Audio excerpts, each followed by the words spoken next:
to just be strong.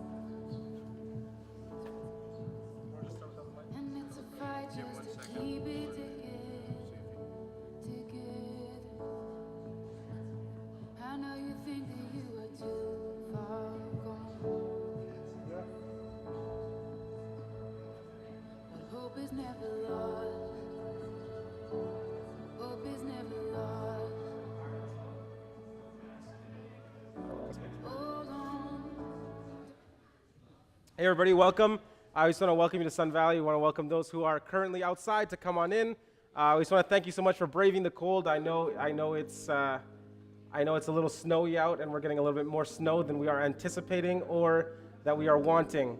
I know the weather forecast has called for it, but I feel that Christmas and the winter season is over, but apparently nature does not feel that way. We just want to thank you so much for braving the snow and the conditions, for coming on out and worshiping with us. For those of you who may not know me yet, I am Pastor Abraham. I'm the lead pastor here at Sun Valley, and I serve on many different teams. And so we just want to welcome you again to those of you who are here in person, as well to those of you who are joining us via live stream. We want to welcome you. And we just want to open up our worship service today with a quick word of prayer, just to invite the Holy Spirit here among us as we start. So let's just bow our heads. God, we want to thank you so much for all that you've created, for the beauty in the world. Even if sometimes we can't appreciate the snow, it is beautiful what you have made. You saw all that you created and you called it good. And so, God, we come here today to worship you, to give you praise, to honor you for all that you are and for all who you are, and for the amazing works that you have done in our lives. So we praise your name. Amen.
worship however you please, because the Lord takes us as we are.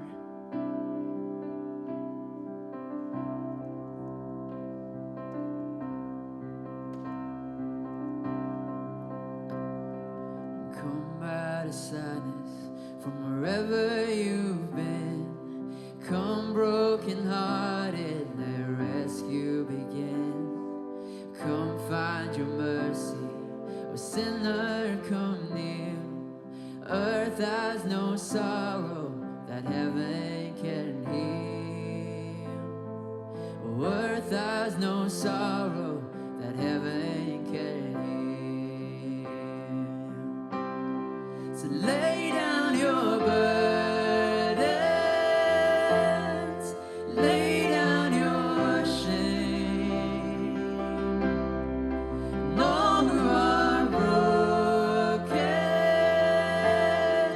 lift up your faith. Wanderer, come home. You're not too far. So lay down your hurt, and lay down your heart. Come as you are. There's hope. There's hope for the hopeless and all those who've strayed. Come sit at the table. Come taste the grace. There's rest for the weary. Rest that endures. Earth has no sorrow that heaven can cure. So lay down your burdens, lay down your shame. All who are broken, lift up your face. Wanderer, come home. You're not too far. So lay down your hurt, lay down your heart. Come as you are. Come as you are. Fall in His arms. Come as you are. And there's joy for the morning.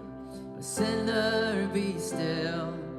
Earth has no sorrow that heaven can heal. And earth has no sorrow that heaven can heal. So lay down your burdens,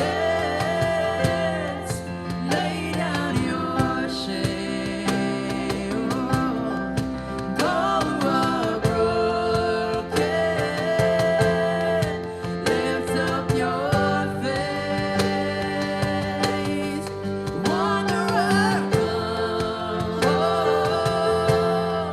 You're not too far. So lay down your hurt, lay down your heart. Come as you are. Come as you are. Come as you are.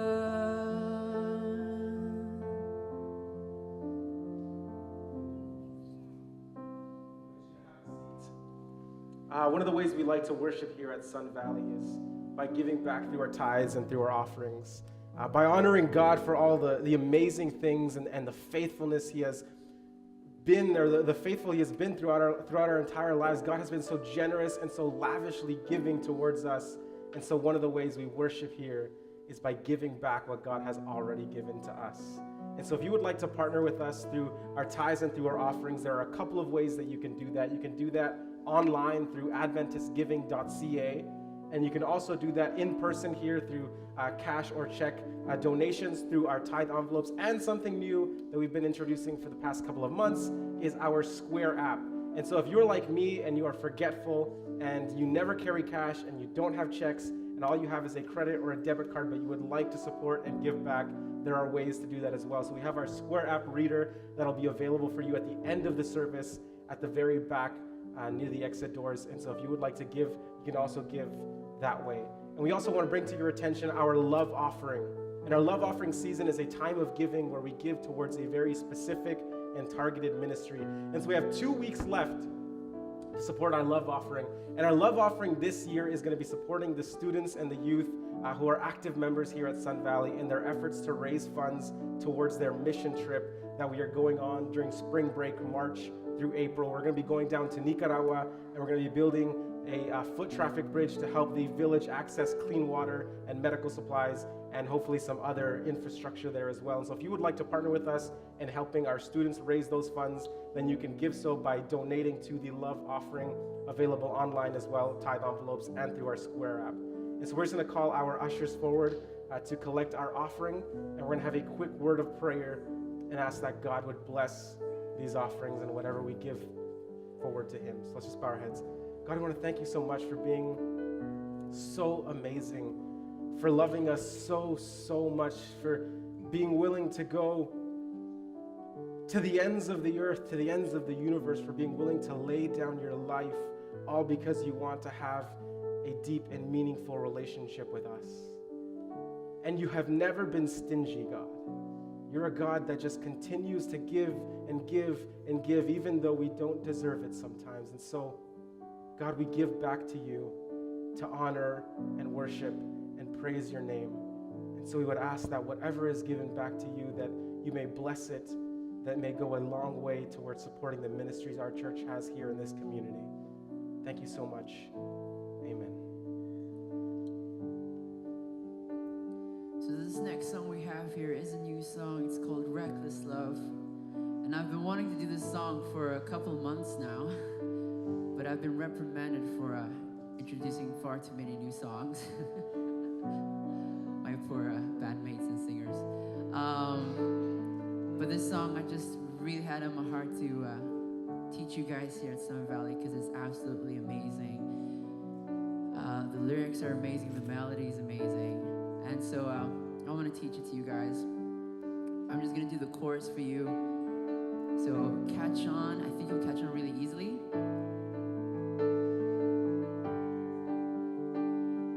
It goes like this. Oh, the overwhelming, never-ending, reckless love of God.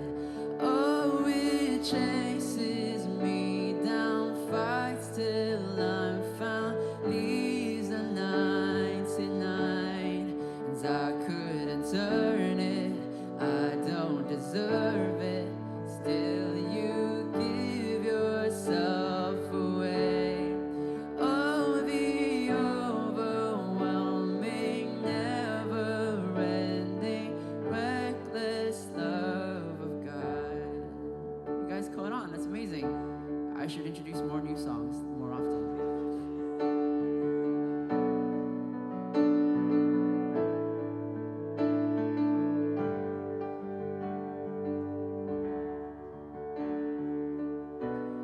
Before I spoke a word, you were singing over me.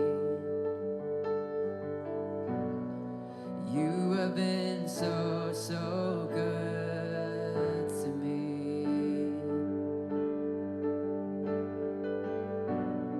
Before I took a breath, you breathed your life in me.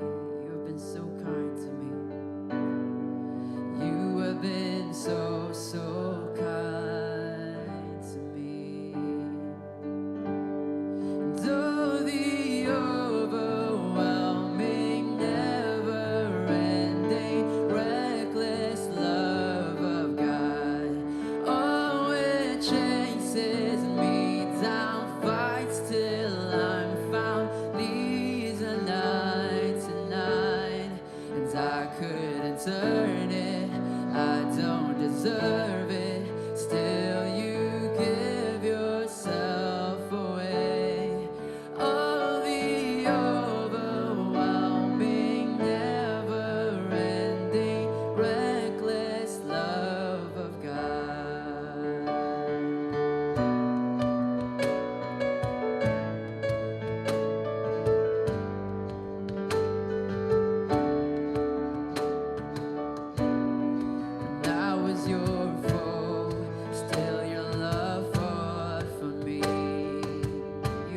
so good to me.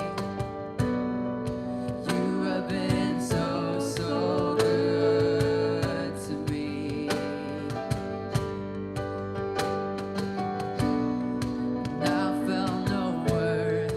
You paid it all for me. You have been so kind. You have been so, so kind to me. So the overwhelming, never-ending, reckless love of God. Oh, it chases me down, fights till I'm found. These are not tonight. I couldn't earn it, I don't deserve it. Still, you give yourself away. Oh, the overwhelming, never-ending, reckless love of God. There's no shadow you won't light up, mountain you won't climb up, coming after me. There's no wall you won't kick down, lie you won't tear down, coming after me. Amen. There's no shadow. There's no shadow you won't light up, mountain you won't climb up, coming after me. There's no wall. There's no wall you won't kick down, lie you won't tear down, coming after me. I invite you to stand and sing this with us. There's no shadow you won't light up, mountain you won't climb up, coming after me. There's no wall you won't kick down, lie you won't tear down, coming after me. There's no shadow, no shadow you won't light up, mountain you won't climb up, coming after me. No, Lord. There's no wall you won't kick down, lie you won't tear down, coming after me. Oh, the overwhelming, never-ending, reckless love of God. So it chases me down, fights till I'm found, leaves a 99. And I couldn't earn it, and I don't deserve it. Still, you give yourself away. Oh, the overwhelming, never-ending, reckless love of God. There's no shadow. There's no shadow you won't light up, mountain you won't climb up, coming after me. There's no wall you won't kick down, lie you won't tear down, coming after me. Sing that one more time. There's no shadow you won't light up, mountain you won't climb up, coming after me. There's no wall you won't kick down, lie you won't tear down, coming after me.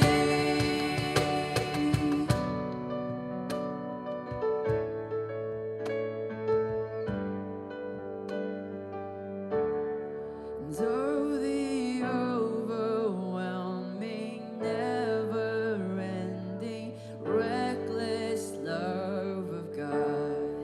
Oh, it chases me down, fights till I'm found, and leaves the 99. I couldn't earn it, and I don't deserve it. Still, you give yourself away. Oh, the overwhelming, never-ending, reckless love of God. Amen.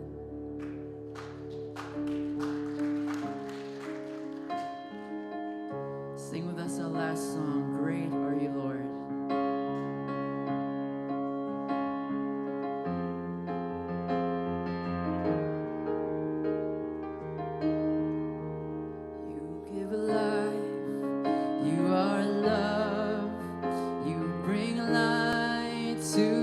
the darkness, you give hope, you restore every heart that is broken.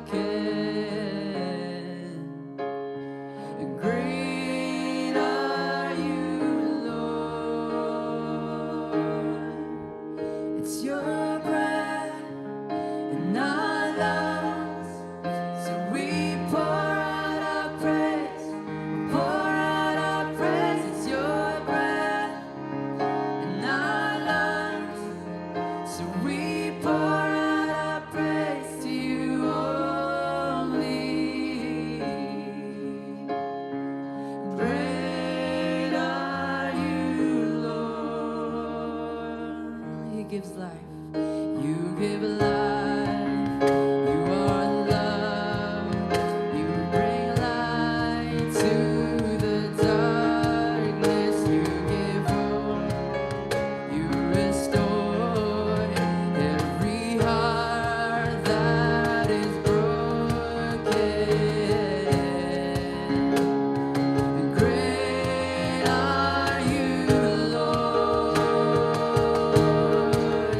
It's your breath in our lungs, so we pour out our praise, pour out our praise. It's your breath in our lungs, so we pour out our praise to you only. It's your breath in our lungs, so we pour out our praise, pour out our praise. It's your breath in our lungs, so we pour out our praise to you only. Great are you, Lord. And all the earth will shout your praise. Our hearts will cry, these bones will sing. Great are you, Lord. And all the earth will shout your praise. Our hearts will cry, these bones will sing. Great are you, Lord. And all the earth, will shout your praise. Our hearts will cry, these bones will sing. Great are you, Lord. It's your breath in our lungs, so we pour out our praise, pour out our praise. It's your breath in our lungs, so we pour out our praise to you only. It's your breath in our lungs, so we pour out our praise, pour out our praise. It's your breath in our lungs, so we pour out our praise to you only. And great are you, Lord. Great are you, Lord. Great are you, Lord.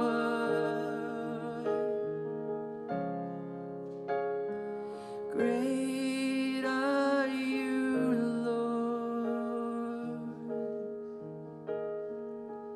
Heavenly Father, we just thank you for your love, that you loved us first, Lord. We give you all the praise and all the glory. You give meaning to our lives, and so we praise you for that. You're worthy of everything that we can give, Lord.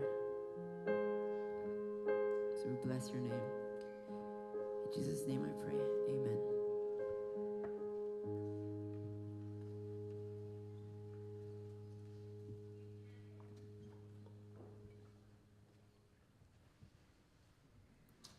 We just want to welcome you again if you are joining us now recently before you were welcomed previously. We want to welcome you again.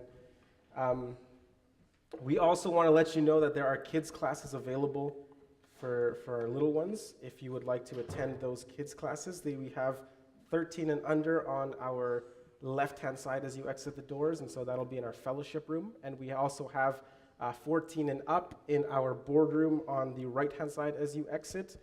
And I know quite a few of our youth are missing this weekend, and that's because they are down in the Lower Mainland. They have a volleyball tournament, and so we are wishing them the best of luck and hoping that they do well. We are starting our sermon series. Oh yeah, by the way, I'm a little sick today. If you can't tell through my voice, I caught something from someone somewhere. I don't know. No. I might actually be getting her sick. But I've been in denial all week long. I have not been wanting to accept the fact that I'm sick, and so I am paying the price for that. So if I take a sip of my tea, you'll have to forgive me, and if I sound a little different, you'll have to forgive me as well. But we were singing. I was actually told not to sing during our worship service, not because I have a terrible voice, which can be true, but because I needed to rest my voice to preach, but I just can't help but sing. It's so amazing. And so some of these songs, especially Reckless Love, it's one of my absolute favorite songs. I can listen to that on repeat in the car, literally nonstop. And so I had to sing for that song.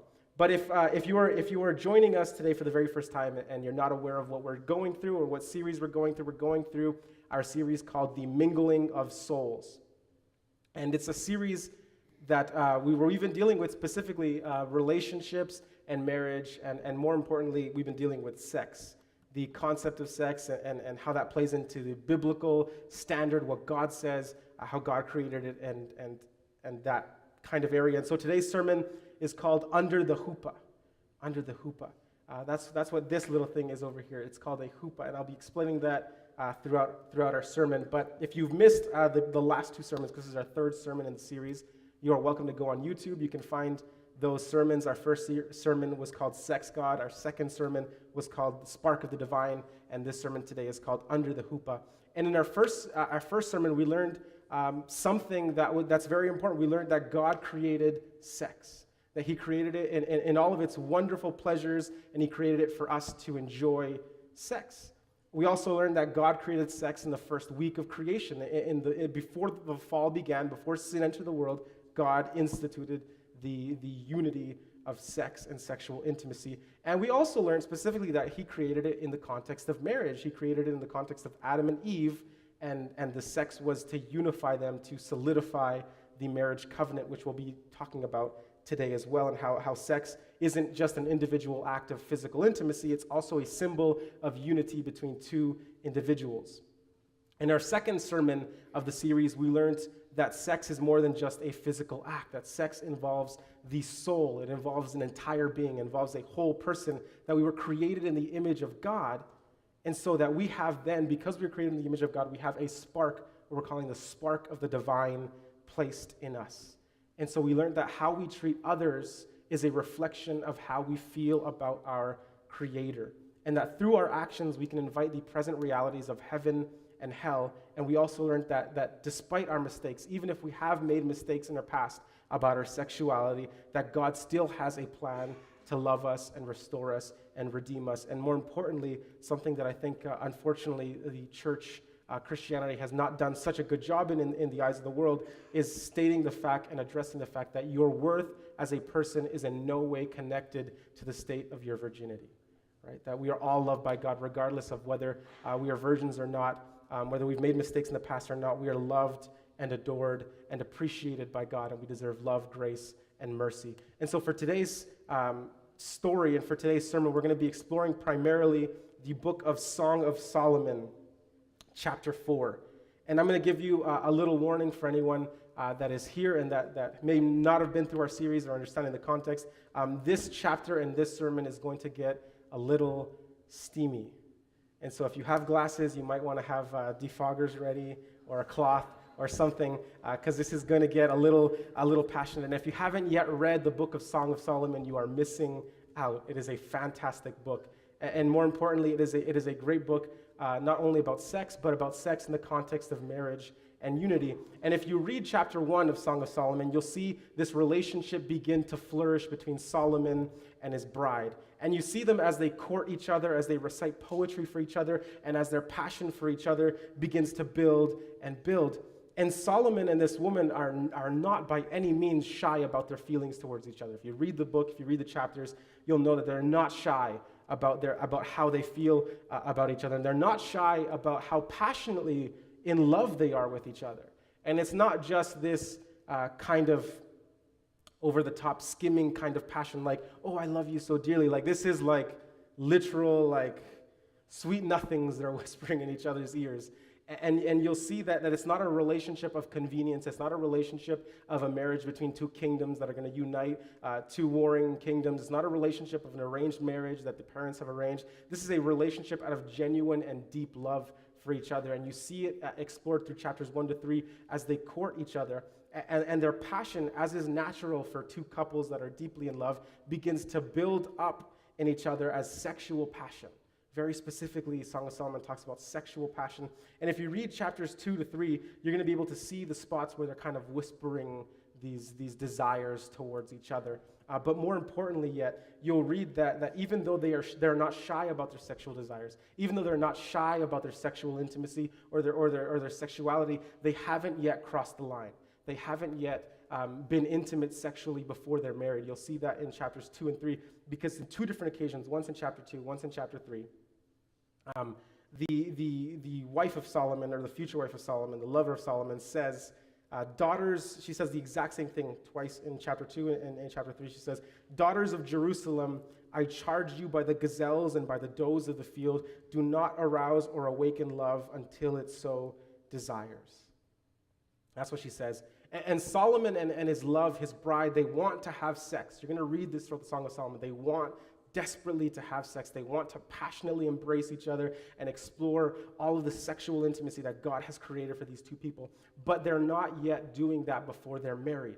Because this woman, she calls out to her friends, daughters of Jerusalem, she calls them, and she asks them to help her remain faithful according to the standard that God had set for them for sex in the context of marriage. And she says specifically, do not awaken love until it so desires, or until it is permissible.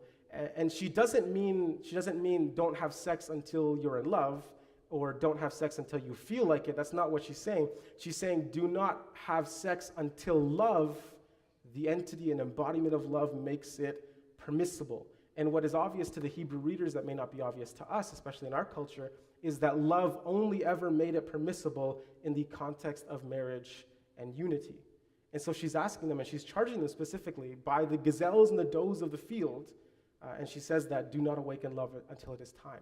And it's interesting that she chooses gazelles and does, because there's a reason she chooses these animals. Do you guys know anything about gazelles and does? Maybe not gazelles, but maybe does a little more. Female deers, because these animals are naturally timid and shy.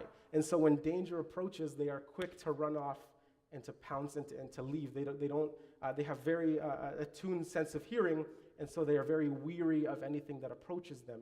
And so she is asking them, by the gazelles and the doves, do not awaken love until it so desires. What she is saying is, don't let temptation pounce on you. I know there's a natural sexual urge in us. I know we want to have sexual intimacy.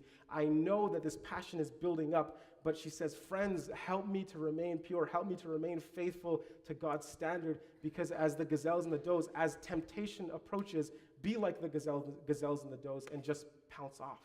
Don't let temptation overtake you. Don't linger. Don't sit there. Don't dwell in it. Just leave, is what she is saying. But after fighting their natural temptations to be sexually intimate with each other, the two are finally married. And you read that at the very end of chapter 3 as Solomon comes in with his 60 men, I think it says, and the crown on his head and the chariot that he's built up. And he's coming in to pick up his bride. And chapter 4 is the culmination of all of their sexual desires coming to fruition. Chapter 4 is the night following their wedding. They are now finally consummating their wedding, and we are going to be present for that. Song of Solomon, chapter 4. So take a quick sip of this. Song of Solomon, chapter 4 says, We're going to read through the whole thing, and then we're going to unpack it. It says, "How beautiful you are, my darling. Oh, how beautiful. Your eyes behind your veil are doves. Your hair," and hold your urge to laugh, but "your hair is like a flock of goats descending from the hills of Gilead. Your teeth, they are like flocks of sheep, but just shorn, coming up from the washing. Each one of them has its twin." Oh. Not one of them is alone. She had a great smile. She was not buck-toothed or missing anything, right? He says, "Your lips are like scarlet ribbon. Your mouth is lovely. Your temples behind your veil are like the halves of pomegranate. Your neck is humongous." He says, "Your neck is like the Tower of David, built with courses of stone. It is scaly and dry, and you need some Aveeno lotion on it," he's saying. No, I'm kidding. But he's saying, "You're built with courses of stones. On it hang 1,000 shields, all of them shields of warriors." He says, and this is where we're getting steamy, he says, "Your breasts are like two fawns, like twin fawns of a gazelle that browse among the lilies. Until the day breaks and the shadows flee, I will go to the mountain of myrrh and the hill of incense." I'll let you think about what that means. "You are altogether beautiful, my darling. There is no flaw in you. Come with me from Lebanon, my bride. Come with me from Lebanon. Descend from the crest of Amana, from the top of Senir, the summit of Hermon, from the lion's den and the mountain haunts of leopards. You have stolen my heart, my sister, my bride. You have stolen my heart with one glance of your eyes, with one jewel of your necklace. How delightful is your love, my sister, my bride. How much more pleasing is your love than wine, and the fragrance of your perfume more than any spice. Your lips drop sweetness as the honeycomb, my bride. Milk and honey are under your tongue. The fragrance of your garments is like the fragrance of Lebanon.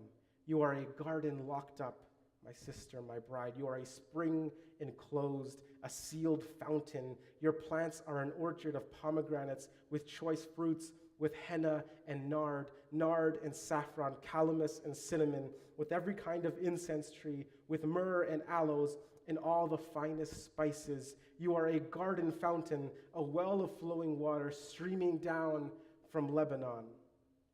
And now she responds and says, "Awake, north wind, and come, south wind. Blow on my garden that its fragrance may spread everywhere. Let my beloved come into his garden and taste its choice fruits." Oh, my heart is pounding. This is intense. This is nothing like 50 Shades of Grey. Forget that movie. This is what you want to be reading. This is 50 Shades of Color. 50 Shades of Color. Because sexual intimacy and passion fully embraced in the way God had intended it to be experienced between a married couple. This is what we're reading into.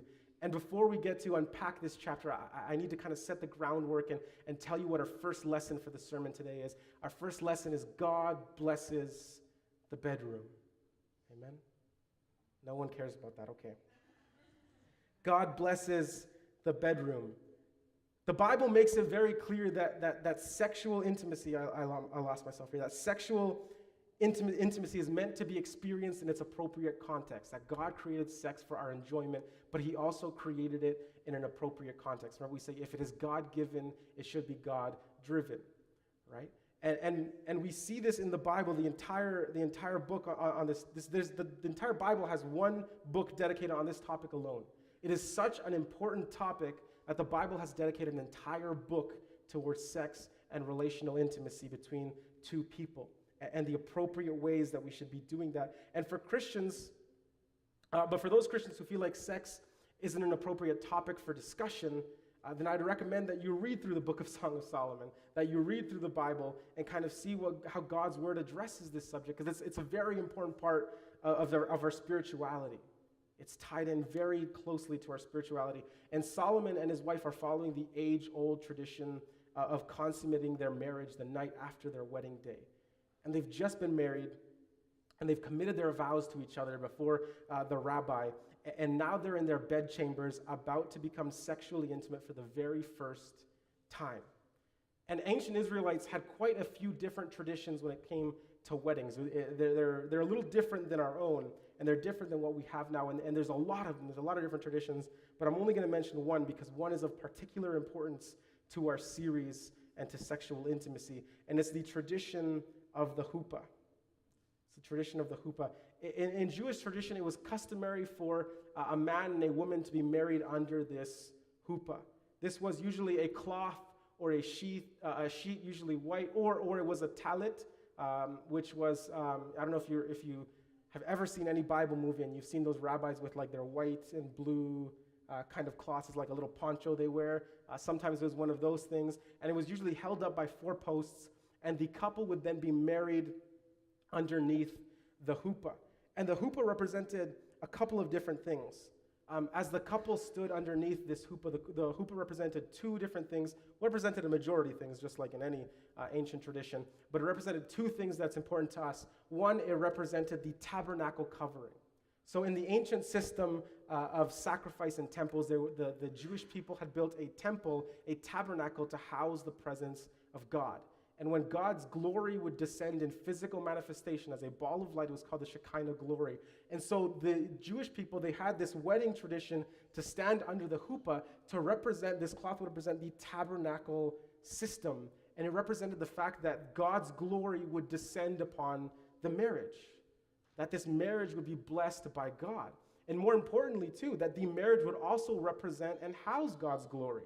That marriage isn't something that's just kind of what 2 people do. Marriage is specifically a ministry as well. Marriage is part of the gospel commission of loving each other and of embracing each other despite our flaws. And so the Huppah represented this tabernacle covering where God's glory would descend and rest between these 2 people who were making a covenant before God. And there was a second thing that's important for us to note, is that the Huppah also represented the covering. In the story of Exodus, when God gives the 10 Commandments, if you're familiar with that story, you'll know that God descended over Mount Sinai in the camp as a cloud, as this huge cloud that covered over the entire mountain. And that is when, through that mountain, this booming voice that came out as God began to give the commandments to his people. And if you know what the commandments represent, they represent a covenant. A covenant, if you're not aware of what a covenant is a promise between 2 parties in the witness of someone greater to fulfill certain promises. And a covenant, just like every covenant in ancient tradition, was always solidified at the end with an action. And so when God gave the 10 Commandments to his people, he gave them a covenant. He said, if you keep these commandments, then salvation and the kingdom and what I have to offer you is yours. That's the promise, that's the covenant. And so this represented then the cloud of covering, where these 2 people, a man and a woman, were making a covenant before each other. They were exchanging vows, they were making promises before the witness of someone greater, which was God. And then they were establishing this covenant. And like I said, covenants are always ratified by an action at the very end, right? And usually covenants were, in the Old Testament system, they were ratified through sacrifice, through an animal sacrifice or through a burnt offering or through any other of the other things that was acceptable to God, that God had commanded them to do. But the marriage covenant was a little different, because as soon as the wedding ceremony was over, the kind of best men or the family members of the groom would carry the 4 posts, and they were all together without undoing the whole thing. They would take them and they would bring it to the groom's house, and they would place it over the bed of the groom. And then the husband and wife, when the ceremony was over, they would then go to their bedroom and they would then have sexual intimacy. They would have sex underneath the Huppah. And the entire family, this is maybe a little awkward to our mindset, but the entire family and friends would wait outside of the house and would wait until these 2 had consummated their marriage. And once the 2 had consummated their marriage, then there'd be another big celebration, and they'd all have this lavish party to signify, to celebrate the wedding that just took place. It's important, this tradition, because in the sight of God, marriage is a covenant. In the sight of God, marriage isn't just something that 2 people do because they love each other. It is literally a covenant. It is a promise. They are vows and promises that you are making to each other before the sight of God. And just like every other covenant in the Bible, a covenant is ratified and solidified through then an action that the 2 people partake in. And in this particular case, when they moved the Huppah over to the bedroom, what they were signifying was that the covenant that they had just made before their family and their friends and before God was finally being ratified and solidified through the act of sexual intimacy in their bedroom. Does that make sense? And so sex for the Jewish people and for God, and then consequently then for us, because if God is the one who instituted marriage and sex under these conditions, then for us, sex isn't just an intimate act of physical passion that we remove from the concept of marriage. Because that's what a lot of the world likes to do today, is that sex is not relevant to marriage. They talk about sexual compatibility before marriage, all these other things, cohabitation, whatever the case is. But in our mindset, in the Christian mindset, according to biblical standard, sex is, while it is meant to be enjoyed, while it is meant to be a physical act of passion, it cannot just be that.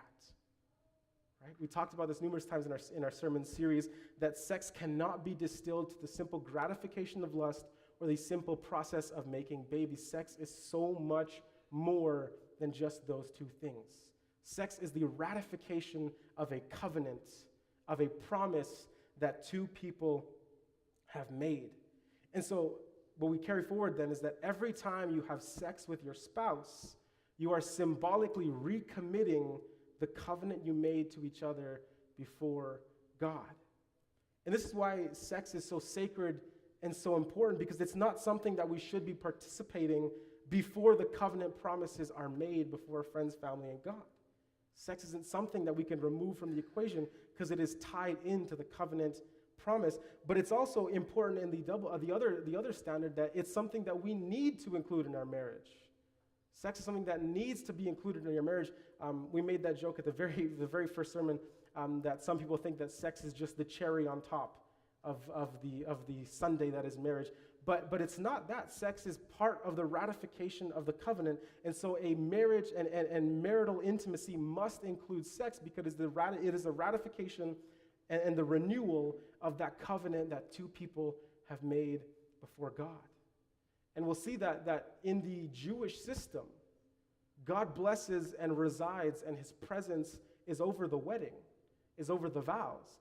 But they transfer that to the bedroom because God's presence and glory also resides in the act of sexual intimacy between two married people. God blesses the bedroom because sex isn't just an individual act, it is part of the covenant of marriage. And so now that we've kind of understood that, now that we've understood how sex plays into the unity of marriage, then we can kind of take a look at our second lesson that we learned through Song of Solomon chapter 4. And the lesson, this number 2, is sex is romantic. Sex is romantic. I'm sure those of you who are married or who've already had sex, you are probably keenly aware that sex can be romantic. But when we understand the spiritual nature of sex, that sex is not meant, like I said, to be a simple act of the gratification of lust or the act of producing babies, but that sex is meant to be the act that ratifies and solidifies the covenant of marriage, then can we begin to understand and appreciate the physical nature of sex, when we understand the spiritual nature of sex. To fully unlock the enjoyment of sex that God created for the sexual experience, we need to understand both the physical and the sexual or the spiritual nature of sex. And Matt Chandler writes in his book, The Mingling of Souls, he says, when you're making love to a soul and not a physical body, there is unbelievably powerful, fulfilling, beautiful thing that occurs. And yes, both Solomon and his wife were full of sexual passion, and they wanted to express those urges, but they didn't do that until they were married. And once they were married, then they were free then to unleash their sexual passion with each other. And Solomon understands then, though, in the marriage chamber, that sex isn't meant to be rushed. Sex is meant to be romantic. And he's finally going to be able to express all the passion that he's been holding, all the passion that has been bubbling up through his courtship. And Matt Chandler writes again, he says, finally together, alone, on the precipice of long forbidden intimacy, he looked deep into her eyes, into her soul, really, and said, you are beautiful. Right? This woman and Solomon have been waiting for a long time to have sex. They are finally at the moment of where they can experience sexual intimacy in the bedroom. And Solomon, instead of rushing in, says this. He says, how beautiful you are, my darling. Oh, how beautiful. Your eyes behind your veil are doves. Your hair is like a flock of goats descending from the hills of Gilead. Your teeth are like a flock of sheep just shorn coming up from the washing, each one with its twin. Not one of them is alone. And he says, your lips are like scarlet ribbon. Your mouth is lovely. Your temples behind your veil are like the halves of pomegranate. Your neck is like the Tower of David, built with courses of stones, and on it hang 1,000 shields, all of them shields of warriors. Your breasts are like two fawns, like twins of a gazelle that browse among the lilies. What's that? S lingers. Romantic. Beautiful. They have urges. They want to express their sexual intimacy, but Solomon takes the time to pause and say, you are beautiful. He doesn't just say, oh, you look beautiful. He takes the time to express specifically how he finds her beautiful. And I was doing some research, and archaeologists and forensic artists have been able to kind of work together to try to figure out an image of what Solomon's wife might have actually looked like. And here is the image they came up with. A flock of goats descending, a neck towering like the Tower of David, two breasts like the fawns of a gazelle. She probably didn't look like that. But rest assured that even though some of it doesn't translate exactly the same way, it was certainly romantic to her. And now, guys, I recommend that we all be strong proponents of the Bible and that we follow God's word. But if you say these things exactly, you might get into a little bit of trouble with your wife. So I wouldn't recommend telling her she has hair like goats or a neck like a tower. But Solomon takes some time to be romantic, to express love, not just sexually, but verbally, to talk to her love language and to express his love. And it's really cool because even though we don't see, even though some of the imagery doesn't translate, we see the progression that Solomon takes. He starts from the head, from the hair, and he talks about the temples, and he talks about the cheeks, and he talks about the lips, and he works his way down slowly. He doesn't rush through it.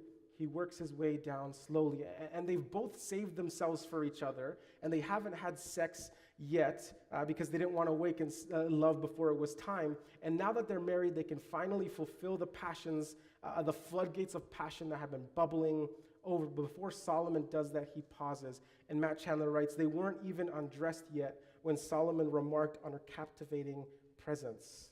He wasn't quick or rough. He hadn't even touched her yet.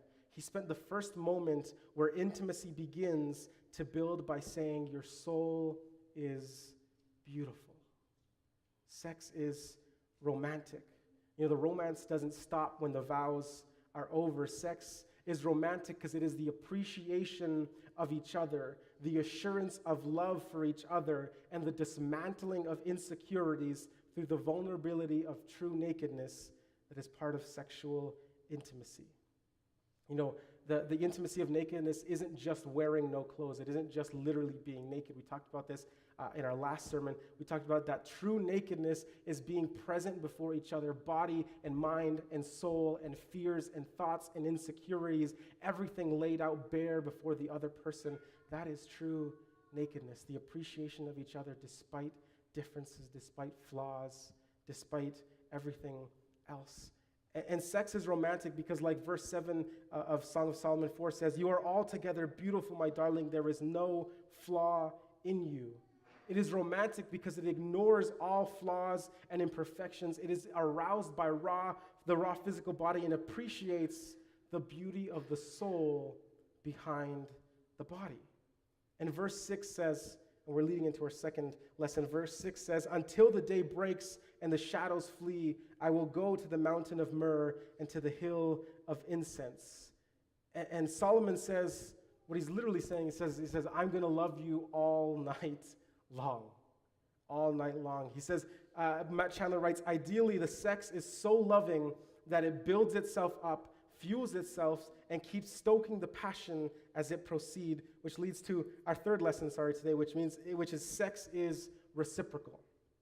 Sex is reciprocal. And I want this to be clear as well, and this may sound probably a little bit awkward coming from me and coming from the pulpit, But if I chose to stay away from awkward conversations, then I'd probably never preach about anything. But here's what I'd like you to understand. I need to pause. This is going to be awkward. Ladies, you are allowed to enjoy sex. You're allowed to enjoy sex. You're allowed to enjoy sexual intimacy. Sex is reciprocal. You're allowed to enjoy it. And unfortunately, sometimes the way we have treated sex, the way that the culture around us has treated sex, specifically with pornography, especially because pornography has ruined our concept of sexual intimacy. It has treated sex and sexual intimacy as a gratification of men's desires. It has treated it as if sex is just to gratify men, but that's not how God created it. God created sex to be reciprocal. It isn't just for men. He created for men and women. And this is what Solomon's wife says in verse 16. She says, "Awake, north wind, and awake, come, south wind." She says, "Blow on my garden that its fragrance may spread everywhere. Let my beloved come into his garden and taste its choice fruits." And Solomon literally says, "I plan to love you until day breaks." Like all night long, we're going to be here enveloping ourselves in the passion and intimacy that we've been so long wanting to enjoy as a married couple. And she says, "Awake, north wind, and come, south wind." And if you don't know what that means, I didn't know what it means. I had to Google it. I had to search it up. But in Jewish literature, north wind represents strength. It represents strength. So what she's really saying is, I hope this isn't going to be a one and done kind of situation. She says, I hope this isn't going to be just a quickie.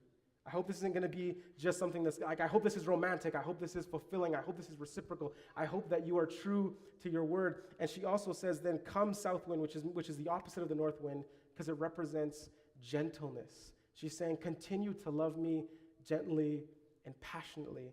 And Matt Chandler writes this. She says, she wanted it to last because she was enjoying it too.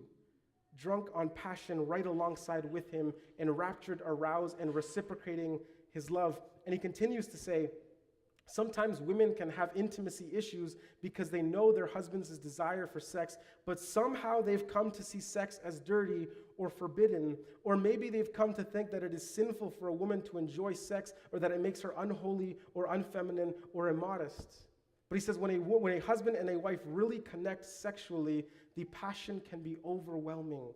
Sex may not happen, he says, the same way every time, but when you're both totally in sync, firing on all cylinders, and the sexual encounter is taking place after an obvious connection that is emotional and spiritual, it is entirely different from simply having sex. And he says, obviously there are ways that lust and unrestrained appetites can masquerade as passion. We need to make an effort not to confuse passion with quickness or forcefulness. He says, a married couple may progress into a degree of vigorousness in sex that they mutually agree is appropriate, of course, but the romance and tenderness must remain.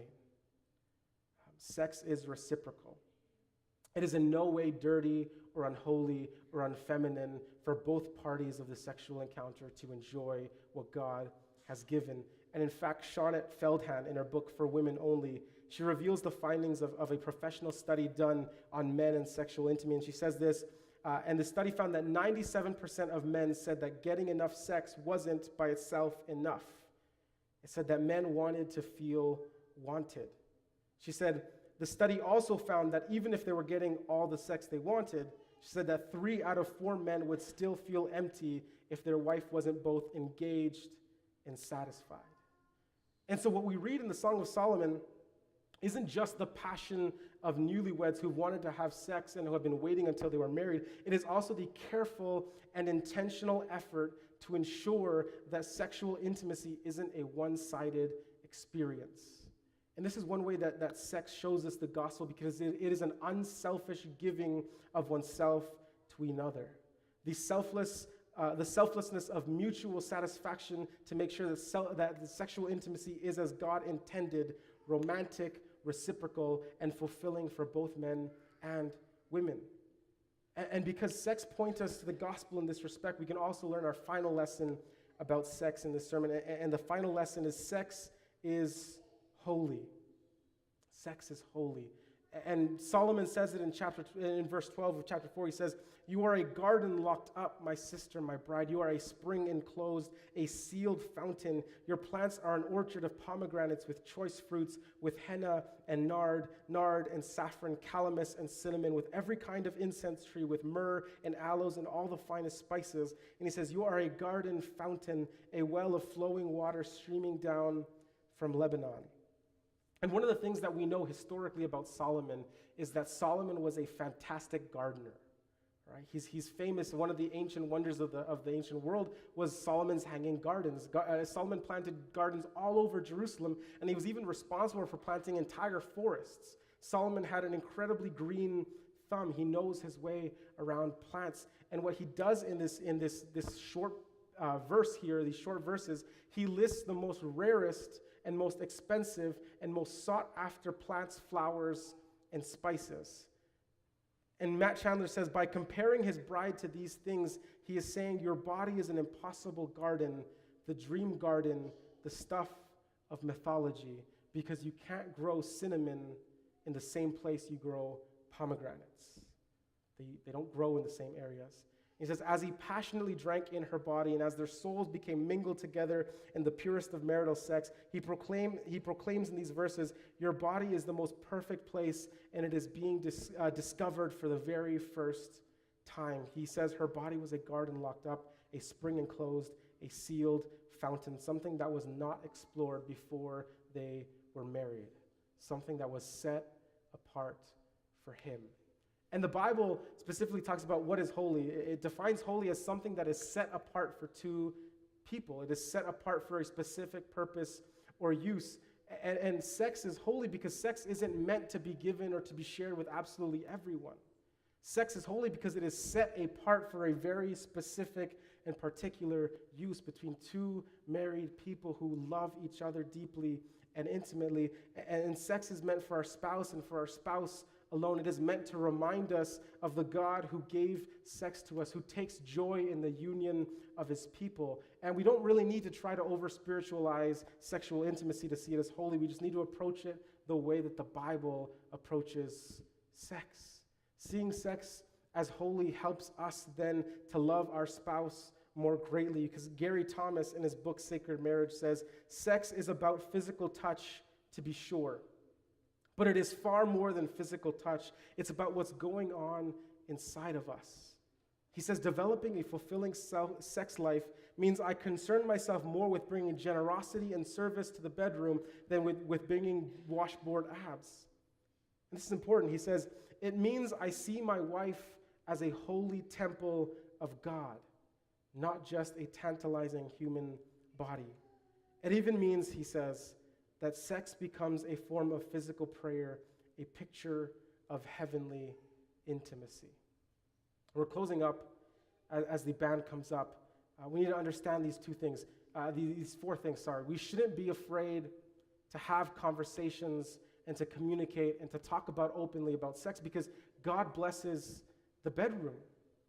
God presides over the covenant of marriage. He presides over every single part of that covenant. He blesses not just the exchange of the promises, the exchange of the vows. He also blesses the act of sealing that covenant, the marital sexual intimacy. Sex isn't just a standalone experience, a physical act that should be removed from the covenant of marriage, because it is a sacred act within a covenant of unity.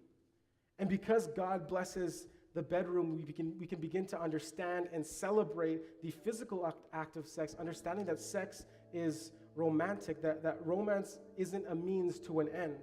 Romance doesn't end after the exchange of vows. Romance continues throughout the marriage experience, appreciating and loving each other in your true vulnerability, in your nakedness, both literal nakedness and the nakedness of the soul, where we are exposing our vulnerability of who we are, mind, soul, fears, thoughts, dreams, everything. Sex is romantic in the appreciation of each other, the assurance of love for each other, and the dismantling of insecurities through the vulnerability of true nakedness that is sexual intimacy. And we learn that sex is also reciprocal. It isn't an experience meant only for male gratification. God created sex to be pleasurable for both men and women. And one way that sex shows us the gospel is the unselfish giving of oneself to another, the selfless act of mutual satisfaction to make sure that sexual intimacy is as God intended it to be, romantic, reciprocal, fulfilling for both men and women. And this last part is the most important part. Because sometimes I feel like I can read the room, and I feel like this is a little awkward. Talking about sex in this deepness and this explicitly sometimes from the pulpit, but it's something that I feel that we need to talk about, because if we don't learn it from God, if we don't learn it from the Bible, if we don't learn it in church, well, where else are we going to learn what true sexual intimacy is supposed to be? Right? The world doesn't have a great standard of sexual intimacy. It doesn't have a great record of maintaining God's standards. And we're seeing throughout the Bible and throughout the sermon series that sex isn't just a standalone physical act, that sex is holy. It is set apart. It is set apart for special use between two married couples. And it isn't, or two married people, a couple that is married. It isn't simply the gratification of lust or simply the necessary process for natural reproduction. Sexual intimacy and marital union is two people, and this is my favorite line out of the entire sermon series. Sexual intimacy and marital union is two people demonstrating to each other in flesh and blood what God is like. It is a picture of heavenly intimacy. Sex is the holy act of ratifying that marital covenant. And it's important that we talk about it, because the reality is that sex is sacred. Sex is holy, and sex is about the gospel. It shows us true love. It shows us intimacy. It shows us the accepting of each other's flaws, regardless of our differences, regardless of whatever we believe, regardless of our experiences. And that's the amazing thing about the gospel, is that that's what Jesus did. Jesus died on the cross for each and every one of us, regardless of our experiences, regardless of our differences, regardless of our flaws. He saw us in the bitter mess that we're in. He saw us in our nakedness. He saw us in the dirt and impoverished and all that other stuff. And instead of leaving us be, instead of letting us die, instead of letting us receive the punishment of sin that is so deserved by us, Jesus said, I am not done with you. I am not satisfied with not having a relationship with you. I want to love you, and I want to be with you, and I want to have a relationship with you, so much so that he came and he died. And he did it all because he is just so deeply and passionately in love with us. And he created marriage, and he created sexual intimacy as something that points us to the deep and passionate love that God has for each and every one of us. And that's why sex is sacred. That's why sex is holy. And that's why sex is about the gospel. I invite you to stand with us as we sing Reckless Love.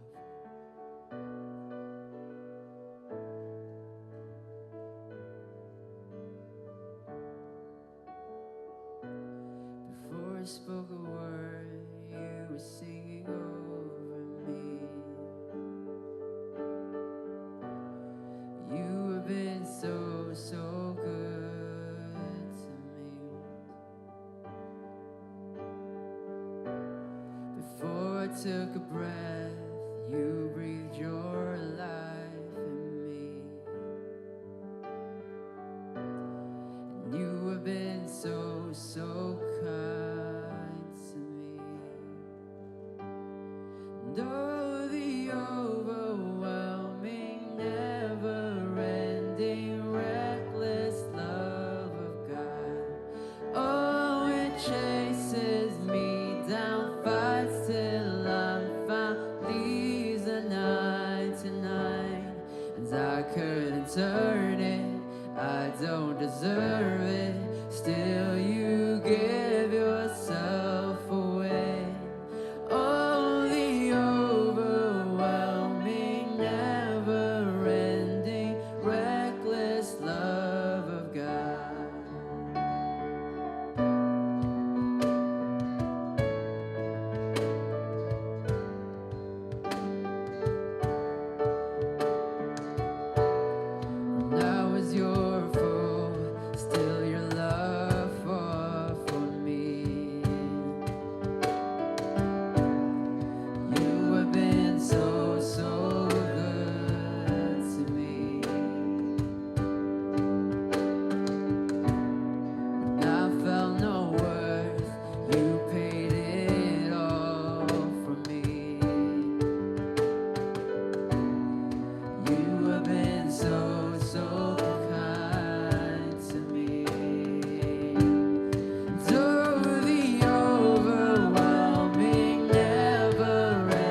no wall you won't kick down, lie you won't tear down, coming after me.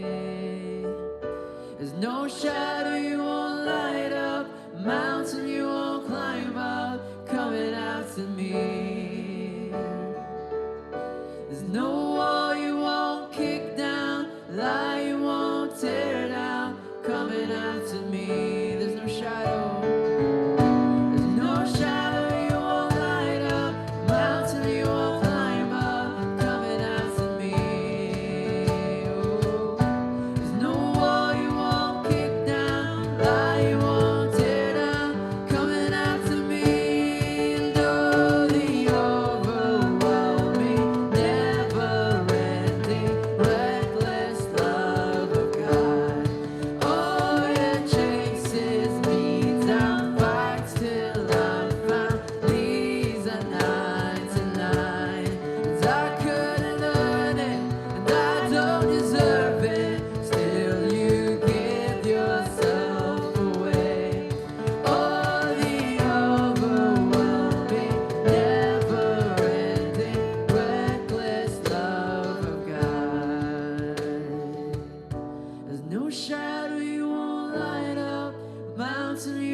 Turn it, and I don't deserve it. Still, you give yourself away. Oh, the overwhelming, never-ending, reckless love of God. Let's bow our heads for prayer. God, I want to thank you so much that you are just so reckless in love. That the love you have for us is just so overwhelming. That there is nothing that we can do, that there is no mistake that we can make, no sin too great, no circumstance we can find ourselves in, that you won't break through all the muckiness and all the dirtiness and all the filth of our lives, that you won't break through all of that just to embrace us and love us and call us your son, oh God. I want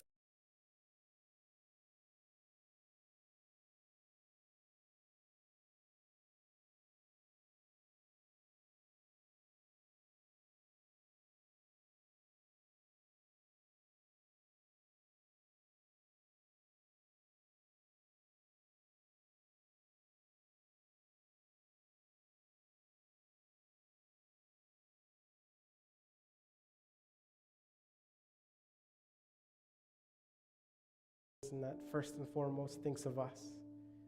So we praise and honor your name, God. Amen. Amen. There are a couple of things we want to let you know before you head on out, a couple of ways that you can connect with us here.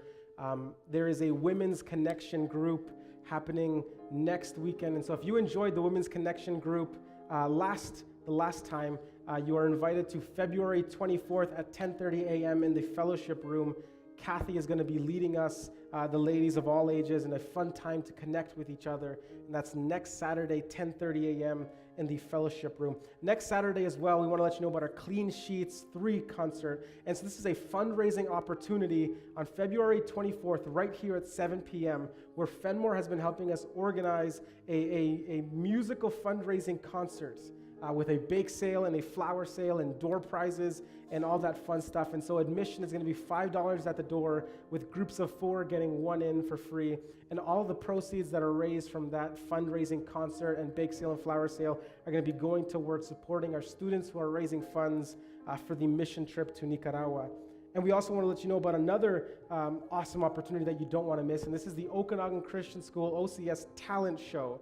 It's going to be a fun and exciting talent show Saturday, March 3rd at 7 p.m. at Okanagan Christian School in their gym. The doors are going to be open at 6:30 for concession, for an art show, for a silent auction. Admission is, again, a $5 donation at the door, with proceeds going towards a sound system for the school. And so we also want to let you know about our Young Adult Sabbath School, which is a young adult Sabbath school for anyone ages 18 to 35. If you want to come and join us as a young adult in the fellowship room, every Saturday at 10 a.m., we meet for Bible study and for breakfast as well. And so if you're a young adult between the ages of 18 and 35, you're welcome to join us for Bible and breakfast in the fellowship room Saturdays at 10 a.m. And we want to let you know as well that in our Mingling of Souls series, we're concluding it in a very special way on March 10th. We know that there are probably a lot of questions that arise from the series, that there are a lot of maybe some concerns or something that you want to discuss, and you may not have the time, or you may not know who to discuss it with or when to discuss it. But James and I are going to be partnering together on March 10th to have an open Q&A where you get to kind of write down your questions ahead of time, submit them in the back in our little box, our suggestions or our prayer offering box at the very end. You can write them down anonymously and submit them, and James and I will be tackling some of those questions on marriage counseling, relationships, sex, all from a counselor's perspective and as well from a biblical perspective as a pastor. And so if you would like to join us for that service March 10th, please submit some questions, and you can submit in the back. Alternatively, if you don't want to do it there, you can also email them to me. My contact info is available on sunvalley.org, and all of these questions will be completely anonymous, so we won't be talking about who said it or whatever the case is. So you have the freedom to ask whatever question you want ahead of time, and so March 10th, we're going to be dealing with that. And next week, James is going to be taking our service time, and is going to be talking about marriage and relationships as well, and giving some practical and helpful advice for our married couples, and for those who are planning to get married, or for those who someday in some future want to be married. And our final sermon on March 3rd is going to be called Love is Submission. And we're going to be exploring specifically in that sermon how sex ties into the gospel in depth a bit more. And so you don't want to miss the conclusion of our series March 10th and the conclusion of our sermon March 3rd as well, and next week's service with James leading this out. And we just want to leave you with this final benediction as you go. May the God who is passionately in love with you, may the God who has blessed every part of your life, every part, the mundane, the ordinary, the unexciting, God blesses all of that. And so may that God who died on the cross thinking of you in mind, may the God who created marriage and sexual intimacy as a way to point us to the amazing and passionate love that God has for us, may that God bless you, and may he guide you, and may you have a wonderful rest of your Sabbath and a wonderful rest of your week. We want to thank you again for worshiping with us here at Sun Valley. Amen.